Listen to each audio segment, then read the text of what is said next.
Shalom saudara-saudara yang dikasihi Tuhan Yesus Kristus. Salam sejahtera buat saudara semua dimanapun saudara berada. Damai sejahtera dan sukacita Roh Kudus senantiasa melimpah dalam hati dan kehidupan saudara semua. Pada kesempatan kali ini kita akan merenungkan tentang 3 makna Natal. Bumi bukanlah tempat tinggal permanen kita. Ada 2 alasan mengapa. Yang pertama, bumi itu suatu saat akan lenyap. Firman Tuhan berkata, langit dan bumi akan berlalu, tetapi perkataanku tidak akan berlalu. Alasan yang kedua adalah, umur manusia di bumi ada batasnya. Setiap orang mau atau tidak mau menghadapi masalah yang sama, yaitu semakin tua dan menuju akhir kehidupannya di dunia. Jadi kita semua manusia tinggal di dunia secara tidak permanen. Hidup kita yang permanen adalah setelah kehidupan kita di dunia ini, yaitu dalam kekekalan di sorga bersama dengan Bapa. Tentu tidak ada orang yang mau tinggal di neraka untuk selama-lamanya. Setiap orang ingin masuk ke dalam sorga yang penuh dengan damai sejahtera, sukacita dan kebahagiaan bersama dengan Allah. Yang menjadi masalah adalah bagaimana caranya kita ke sorga. Manusia dengan berbagai upayanya tidak akan bisa mencapai sorga, sebab manusia itu penuh dengan dosa. Allah memberikan kepada kita hadiah Natal yang terindah, yang harus kita syukuri, yang harus kita responi dengan penuh sukacita. 3 makna Natal, saudara. Yang pertama, Allah membawa kerajaannya ke bumi. Kedatangan Yesus adalah kedatangan Raja segala raja. Yesus disebut sebagai Raja. Di dalam Matius pasal 2, orang-orang Majus mencari bayi Yesus. Mereka bertanya, di manakah Raja yang baru lahir itu? Nubuatan Nabi Yesaya di dalam kitab Yesaya pasal 9 ayat 6 menyebutkan bahwa Mesias yang akan datang, yaitu Yesus Kristus itu, disebutkan sebagai Raja Damai. Tuhan Yesus sendiri berkata bahwa kerajaan Allah sudah datang. Di dalam Matius 12 ayat 18 merujuk kepada dirinya, karena dia adalah Raja, sehingga kerajaan Allah itu sudah datang. Saudara yang dikasihi Tuhan, kedatangan kerajaan Allah ke bumi itu saya bisa umpamakan seperti sebuah negara membuka kedutaannya di negara kita. Kalau kita mau pergi ke Amerika Serikat, maka kita harus mengurus dokumen, mengurus visa di kedutaan besar Amerika Serikat. Coba bayangkan kalau seandainya tidak ada kedutaan besar Amerika Serikat di negara kita. Kemana kita harus mengurus visa untuk bisa masuk ke dalam negara Amerika Serikat? Bayangkan negara apa saja di dunia ini, negara apapun. Kalau saudara mau berkunjung atau mau tinggal di sana, apalagi secara permanen, maka saudara harus mengurus visa di kedutaan negara tersebut. Seandainya di bumi ini ada kedutaan besar kerajaan sorga, saya yakin akan banyak orang yang berbondong-bondong mendaftar untuk mendapatkan visa kerajaan sorga. Inilah yang dilakukan oleh Allah. Dia membawa kerajaan sorga ke bumi untuk membuka jalan bagi kita agar kita dapat masuk ke dalam kerajaan sorga. Tuhan Yesus berkata di dalam Yohanes pasal 14 ayat 6, Akulah jalan dan kebenaran dan hidup. tidak ada seorang pun yang sampai kepada Bapa kalau tidak melalui aku. Jadi makna yang pertama, ini sungguh luar biasa. Allah membawa kerajaan surga ke bumi. Yesus Kristus, Sang Penguasa surga, Dia adalah Allah sendiri, datang membawa kerajaannya ke bumi. Dan dengan demikian Dia membukakan jalan agar kita dapat masuk ke dalam kerajaan surga. Makna yang kedua, saudara, Allah memberikan undangan dan jaminan bagi kita untuk masuk ke dalam surga. Di dalam Lukas pasal 14 ayat 15-23, Tuhan Yesus mengumpamakan kerajaan Allah itu seperti sebuah pesta pernikahan, di mana sang tuan pesta mengundang semua orang untuk masuk ke dalam pesta pernikahan itu. Demikian juga dengan kerajaan Allah. Tuhan Yesus memberikan undangan kepada semua kita untuk masuk ke dalam kerajaan surga.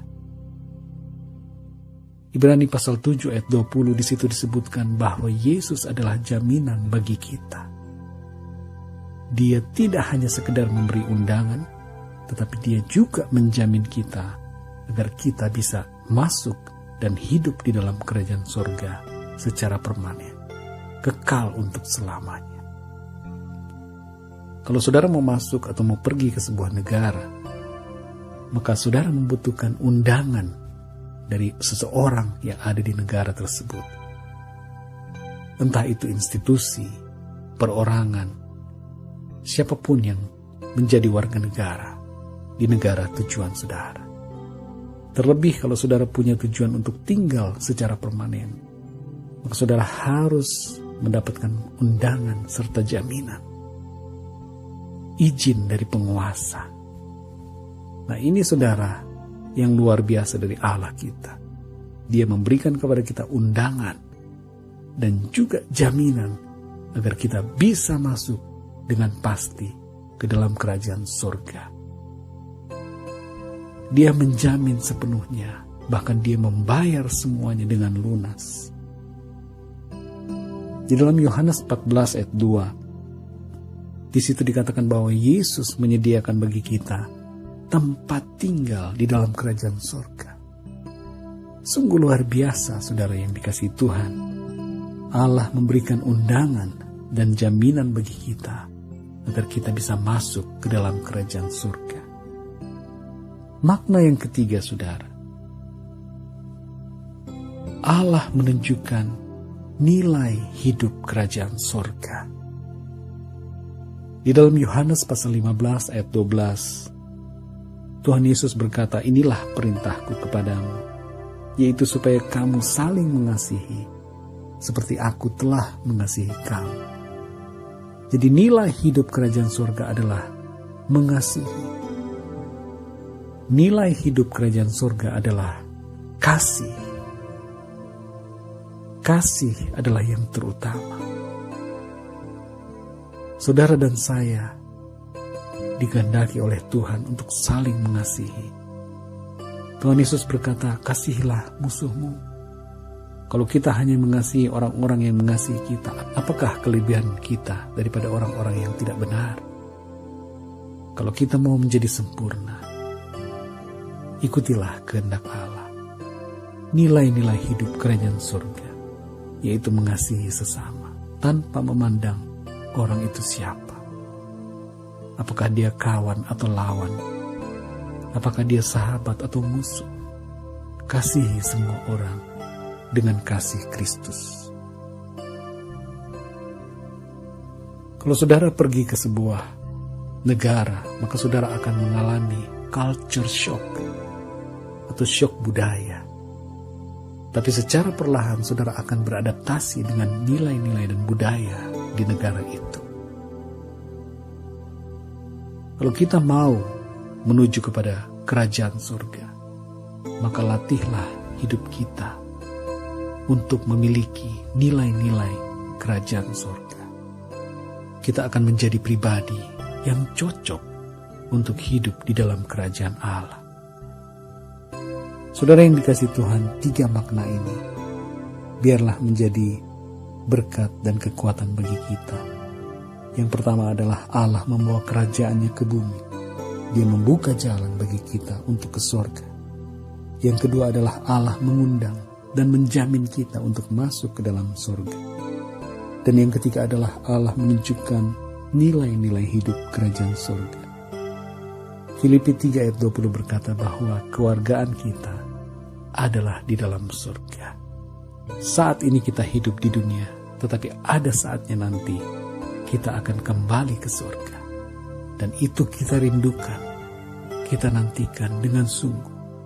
Kerinduan kita yang paling dalam adalah kembali ke tanah air kita, yaitu surga yang penuh dengan kedamaian bersama dengan Allah, Tuhan kita, Yesus Kristus. Saudara yang dikasihi Tuhan, kalau saudara sudah mendengar renungan ini, maka yang pertama, bersukacitalah karena kerajaan Allah sudah datang.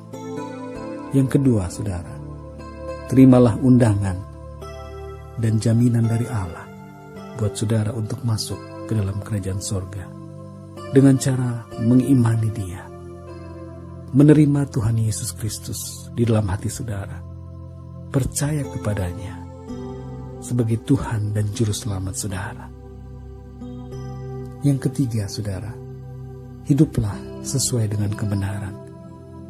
Hiduplah dengan nilai-nilai kerajaan Allah. Jalani hidupmu di dunia ini dengan melakukan kehendak dan perintah Tuhan.